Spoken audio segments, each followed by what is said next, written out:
siya nakikita ngayon, ngunit sinasabi nilang naroon pa siya sa dating pinagtuturuan.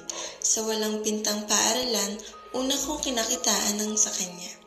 Sa isa sa mga lumang silid sa ikalawang palapag, sa itaas ng lumang hagdang umiingit sa bawat hakbang.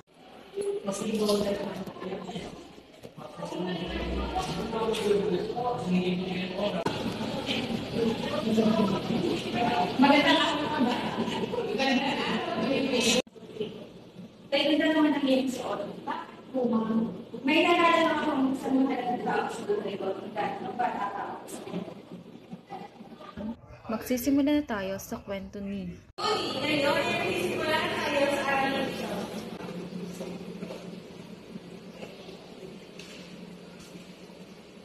Naroon pa siya at nagtuturo ng mga kaalamang pang-aklat at bumubuhay ng isang uri ng karunungan sa kanya ko lamang natutuhan.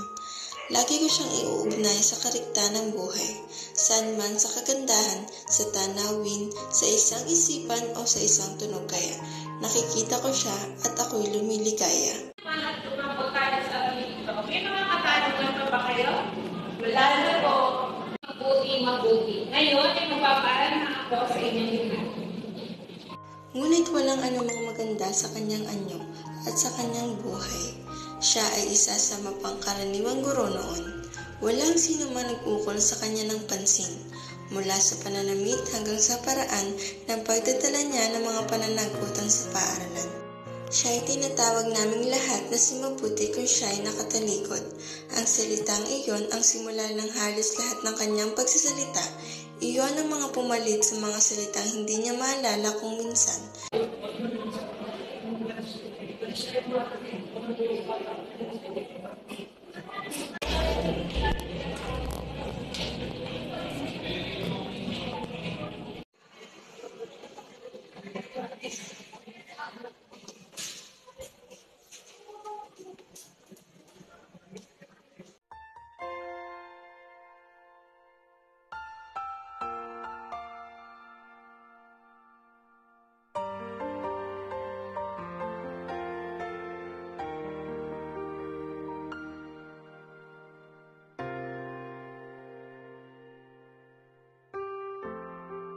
Ay magtatakip siling na at maliban sa bugso-bugsong hiyawan ng mga magsisinuot sa pagsasanay ng manlalaro sa paaralan, ang buong paligid tahimik na. Sa isang tagong sulok na silid-aklatan, pinilit kong lutasin ang aking suliranin sa pagluha. Doon niya ako natagpuan. Mabutit may tao pala rito. Tila may suliranin. Mabuti sana kung makakatulong ako.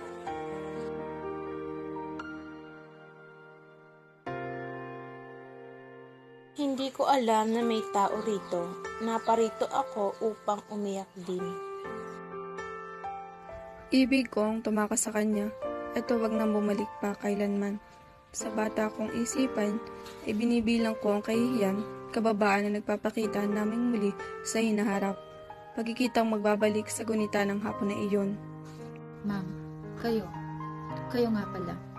Ano ho iyong pinunta nyo sa sulok na iyon na iniiyakan ko? Iniiyakan natin. Nating dalawa?